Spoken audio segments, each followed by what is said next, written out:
Pew, pew, pew, pew. Yo, yo, yo. Welcome back to the Snatched podcast. I'm your host, Ebony, and here we learn about healthy hair, healthy scalps, how to grow your hair, how to stop it breaking, all of that good stuff. How you guys doing? March is finally upon us, and the beast from the east is out here making it snow in London. I'm not trying to leave my house for the next, forever until this goes away and it's sunshine. But anyways, I'm here with a Q&A episode. I asked you guys last week to send me your questions, and thank you for everyone that DM'd me, that emailed me, that got in contact, that I had conversations with. So yeah, I'm gonna jump straight in, answer your questions. I don't have any of your names or anything. I wanted to keep it all anonymous. I didn't know if you wanted your business out there like that, but if you ask me a question, I'm gonna answer it. So yeah, let's get into it. Okay, question 1. I am thinking about going natural, but I think I have 4C hair. Is there any way to tell what your texture will be beforehand? Now, this young lady, has got a relaxer. She's on that creamy crack, and she's thinking about going natural, but doesn't know what her texture is, and is worried about it being 4C hair. Now, my thing with this is, why does it really matter what texture your hair is if you want to go natural? Like, I think what you need to think about is why you want to go natural in the first place. Like, what is your reasoning behind it? Like, do you only want to go natural if you have a certain hair type? I don't really, as I said before, I don't really subscribe to hair typing because everyone's got loads of different hair types on their hair. So you might have 4C in the back and 4B in the front, or 3C. It really doesn't matter. As long as your hair is healthy, that is what you need to know. In terms of finding out what texture you have beforehand, I'm guessing that you've seen what your hair looks like, the regrowth, or you weren't relaxed from birth. So maybe there's pictures you can kind of tell from pictures back in the day. But that shouldn't stop you from wanting to go natural because you might have a thicker or coarser curl pattern. You just have to learn to accept it, learn how to look after it, and you will be all good. So yeah, don't worry about what your hair texture is. Just embrace it. Find people that can help you. Find other girls with your hair texture or guys, and learn what works for you. But definitely, if you want to go natural, you think about doing a big chop, holla at me. Question 2. I have shoulder length hair, but it keeps breaking and won't get any longer. What can I do? Okay, well, if your hair keeps on breaking, you have to figure out what the cause of the breakage is. So is it that you wear your hair down all the time and it's catching maybe on your clothes? I know it's winter time, so we're wearing scarves and stuff. Is that is the cotton or the material on your collar maybe breaking your hair? What's your routine? How do you look after it? Maybe going for more protective styles where your ends are tucked away. So maybe than leaving your hair down, you have it in a bun, or you do braids or twists or extensions, something that, keeps your hair out of your hands. What is the problem? You need to kind of go back, look at your routine, and just maybe keeping like a hair journal. So thinking, during wash days, are you losing a lot of hair then? Is it shedding from the roots? Can you see roots on the hairs that you're losing? Or is it only just like little pieces that are breaking off? Or is it that maybe you're combing it too much, or too vigorously rather, so it's breaking when you do something to it? Or is it that you just are seeing hair everywhere? But definitely try and find out the root cause, because that will be the key to unlocking how to treat it. It depends on what's really behind it. So yeah, not much I can do for you in that sense without finding out what the problem is. Do your research. Do your research, and figure out what the issue is. Is it your diet? Have you been sick recently? What's going on with you? Hopefully you can figure it out. Question 3. I wear wigs and weaves but have natural hair. I want to rock it more, but I'm worried that people at work will ask loads of questions. The work one. Okay, so you wear wigs and weaves, but you have natural hair underneath, and you want to rock it more, but you're worried that people at work will ask loads of questions. People are going to ask questions, whatever it is that you do. I'm sure when you change up your weave or your wigs, they've got questions about, you've changed your style. You can't let other people dictate to you how and what you do with your body and your hair. You just kind of have to, do what makes you feel comfortable. Of course, in the beginning, they might be curious. Don't have to feel obliged to answer their questions, because unless you are a hairdresser or a hairstylist, your hair isn't their business. And even them, just tell them to get on, focus on their work. But yeah, you could use it as a bit of a time to educate them a little bit. Or if not, just don't worry about it. Go do your thing, man. Don't let no one stop you from rocking the hair how you want to. But yeah, give it a try. I'd love to see pictures of you going, trying out new things. What kind of styles did you have in mind? That's what I want to know. Question 4. I'm kind of speeding through these quite quickly. I'm sorry if I'm giving you guys quick answers. It's not like, I don't know, it's hard to answer questions sometimes because if I don't have pictures or if I can't see you face to face and really go in like depth, it really is hard like to do consultations without having the person in front of you, because I might need to know a little bit more about your routine, your health. I need to touch and feel your hair, because certain issues that you have, that you may feel that you have, I might not see as an issue. So you might think, for example, this question, my hair is dry, what products can I use? So a lot of people tell me that their hair is dry, and when I feel it, I'm like, your hair's not dry, babes. It's really just fine. Like Afro hair lacks, it doesn't have a lot of luster, it doesn't have a lot of shine naturally, so it looks duller than other hair types. But it doesn't mean that your hair is necessarily dry. Like, how does it actually feel? Are you using moisturizing products? So what products are you using at the moment? How do you shampoo? Is your shampoo like, do you use a clarifying shampoo that strips the natural oils of it? Are you only putting oils on your hair that can stop water and moisture penetrating? Do you use a lot of gels? Is your heating on all the time? Do you wear a headscarf to bed? You know, what are you doing? What are you doing? Not to say that you're doing something wrong, but it's all about routine. So if you feel like your hair's kind of gone a bit wayward, or you're not really too sure what's happening, you have to kind of strip it back and think, okay, what's my routine like? Am I taking all the steps that I need to? And if you are not sure what steps you should be taking, send me an email. I will send you my free healthy hair challenge, and it goes through all the products you should be using on your hair, the techniques to keep your hair hydrated, keep it moisturized, keep it growing. You know, if you've got a particular problem, so do you have problems with your scalp? Do you have problems with length retention or breakage? Are you just not sure what you should be eating? Are you taking supplements? Are you on any medications? There's loads of factors that go into the health of your hair. And so it's really good to like kind of take stock and figure out where you are on your journey and being like, okay, cool. This is my goal. What steps do I have to take to get there? All right then. Question 5. I need more simple style ideas for after wash day to stretch it, but don't want to use heat. This is a great one. So I don't like using heat on my hair. Like, I think in the time I've been natural, I've probably blow dried it maybe 3 times and only straightened it like twice, just so I wanted to see how long my hair was. I didn't even wear it out for longer or anything. I kind of just wear it straight away. So for me, after wash day, I put my hair into flat twists or mini twists straight away. I am known for wearing my hair in a twist out or in a big afro.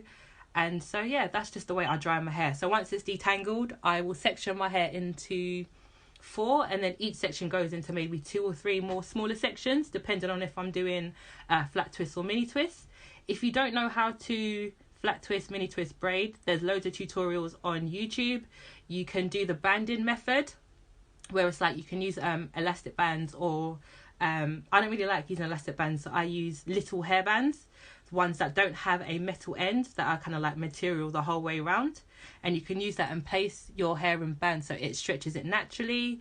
You can put your hair into thread, so it's like an old African method where you wrap thread around your hair and it stretches it naturally, and you take it out. You could even have like a cool little twist out. What else could you do to twist your hair, stretch your hair rather? There's actually some they're called, I think, SSS plates, and they look really cool. They're kind of like clips, like I'll put a picture up on my Instagram. They are they're like flat plates with like a clip over it, and you like lie your hair down it and you clip it over, and it stretches your hair that way, so it gives you kind of like a blowout look without any of the heat. You can use flexi rods or perm rods. That's about like 5 different ways you can stretch your hair. There's loads of ways. And even if you like try and style it, so if you have your hair in a bun, maybe you can slick it up into the bun and then do little twists or plaits on the ends, so the ends of your hair still have like some volume. But I style my hair from wet. Some people don't like doing that, but I feel like if I don't stretch it while it's wet, the shrinkage comes and I just can't be bothered to deal with it afterwards. So try and do your hair maybe when it's damp, and go from there. What question number am I on? Number 6. Okay. I have locks but want to do a big chop. When is the best time to cut your hair? All right. You are a woman after my own heart. I am very, very scissor happy. When is the best time to cut your hair? Anytime you feel to cut it. There is no best time per se unless you don't want to be cold, because that's what happens when you cut your hair. Your neck and your ears are going to feel cold. They're going to be exposed to the elements, and maybe wintertime isn't the best time to do it. Although sometimes I feel like wintertime is good, because if you want to completely start again, like do a big chop, go down to like level 1, level 2, you can wear loads of hats, you can wear headscarves, so it kind of like gives you a little bit of a breaking in, so you don't have to have like your head exposed all the time. And if you're like a little bit shy about it, or if you want to wait a little while, so don't have your locks retwisted for maybe like 2, 3, 4, however long months, and then cut it at where the new growth is, so you have a little bit more hair to work with. So yeah, cut your hair, girl. Let me see. I think everybody should cut their hair. I'm really an advocate for baldies.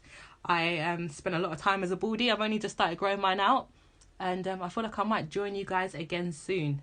So yeah, any day is a good day to cut your hair. Any day. Do it. All right, question 7. I am a guy with natural hair. It's only short, but my family is always telling me to cut it because they say it looks messy and I won't get a job. How do I explain to them that it's just my texture and I'm not cutting it?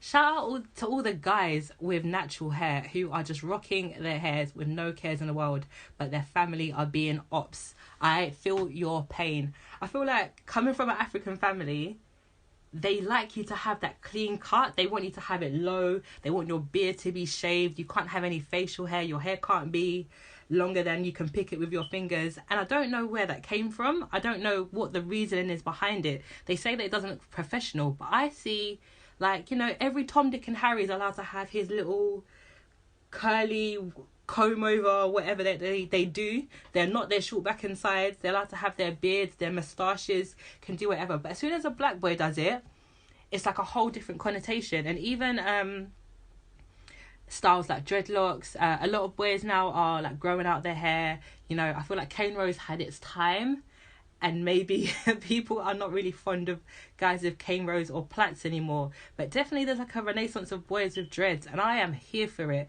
So as long as you're working, you can pay your own bills, then you can do what you want with your hair. If you are unemployed at the moment, then maybe look to find, I don't know, because I don't feel like your hair should stop you from getting work. But like, is your hair actually messy? Like, when they say that, are they just like looking out for you? Or is it that your hair... Because you said your texture, so I'm guessing you have got... Actually, I don't want to assume what kind of hair you've got, because I don't know, some people say all kinds of stuff. Yeah, there's ways to, like, you know, look after your hair and make sure that it doesn't prevent you from getting a job. But just tell them that you're going to do what you want. I guess if you're in your parents' house, or if you're in a family's house and they are paying for your rent, paying for your food, then you kind of have to do what they say. But if you are out on your own, living your life, you know, there's no debt collectors after you, you're not going to be on we can't pay, we'll take it away, then fam, do it where it is that you're doing. Don't let anybody stop you, because they are not paying your bills. And as long as it's not affecting your money, you're calm, you know. Maybe educate them on their texture. That could be like a conversation for you guys to have. Show them examples of people with your hair type, hair texture, prospering in the industry that you want to work in, to show that maybe, you know, look, this person has done it, they look like me, why not me then? Why can I not do it? So yeah, that is my answer for you. Question number 8. My mum is losing her hair but won't stop getting tight braids and extensions. How can I convince her to cut off and start again? Okay, mummy's losing her hair because of tight braids and extensions. It's hard with parents, you know, or people that are stuck in their ways, because if someone doesn't want to accept they have a problem, there's not much that you can do. And maybe she might be getting the braids and extensions because she's trying to cover up maybe the hair loss. But if you are concerned that the person she's going to is actually damaging her hair, you need to find her an alternative. So you try to convince her to cut off and start again. Maybe she's just like, no, I'm not going to be out here with short hair, or whether it might highlight the problem even more. So could you, like, maybe do you go to a different hairdresser than her, or could you talk to her hairdresser and say, look, I'm concerned that she's losing her hair in these places, you know, give her some options. Could she like maybe wear wigs or something for a little while, or find other styles that are suitable? So maybe could you like kind of take care of her hair? I don't know if you can braid or do hair yourself, but find somebody who's good with hair loss in your area, or who's a good stylist who isn't going to compromise her hair by giving her styles that are actually causing her damage. When people say cutting off their hair and starting again, it's not always a good thing to cut your hair and start again, because if you cut it, that doesn't necessarily mean that it's going to trigger your hair to start growing again.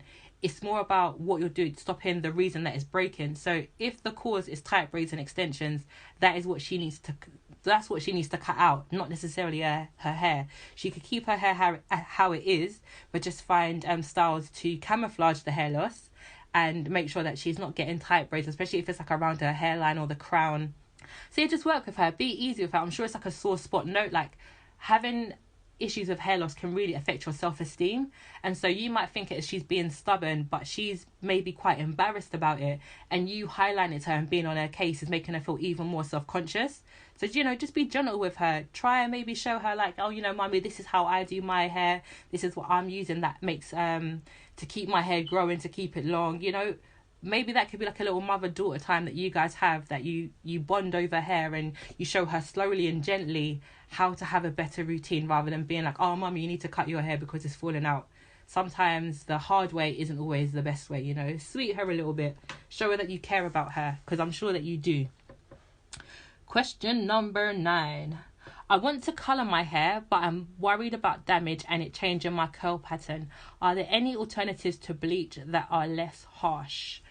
All right, I am a colour fanatic. I love colouring my hair, but when you colour your hair, you are going to damage it in some way, shape or form. Now, there's bonds in your hair, and whenever you use like a chemical on it, I think it's around like 20% of those bonds get damaged every time. But if you think about it, like in the long term, that's not really like a big proportion. And if it's done correctly by a professional, I've said it time and time again, don't buy home dyes unless you are a hairdresser. Don't dye your hair at home, then in your bedroom do it for you. Don't go and buy 40% bleach and be like, oh, I'm going to get silver hair, I'm going to be like Storm, I'm going to go blonde by myself. You'll end up looking like an idiot. You're going to damage your hair if you do it by yourself.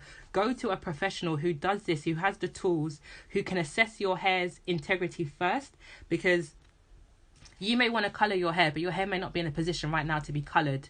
You maybe need to do some treatments beforehand to get it into the right state first. And colouring your hair isn't as simple as, okay, cool, boom, I'm going to go choose my colour, get it done, and then I'm good, I'm Gucci, I can like go on and live my life.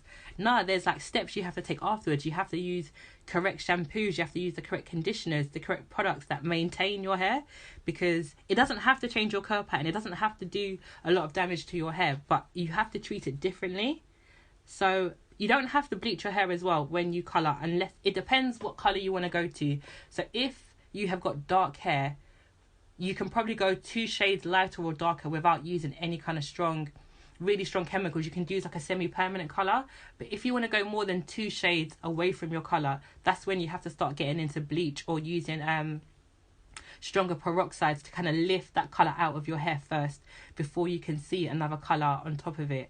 Again, if this is going over your head, it's because it needs to be done by a professional. It is a science. It's a skill.